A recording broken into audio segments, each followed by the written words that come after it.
So I've got the MIDA MV-4. I'm going to do the visor removal and install. This has both available a clear visor and a dark visor, so I'm going to take the dark visor off and then install the clear visor. So you want to start with it flipped up all the way, and then dead simple, but you've got a little lever on the side here. You just pull this down, and then you want to just wedge this out a little bit there, and then flip to the other side, do the same thing, little lever, and then wedge it out a little bit there.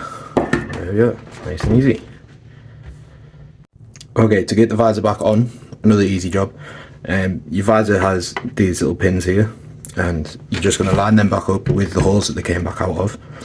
So you've got a little top one there, and then a bottom one here, top and bottom. So the first one, the top one, you want to get that in position, and just slop right in. And then the second one at the bottom there is where you pull the lever down, and it pops in, and then let go of the lever, and there you go. That's the first side done. Second side, same again. So you're going to align the top piece here, and then the bottom piece, pull the lever down, pop it in, and there you go. Nice and easy.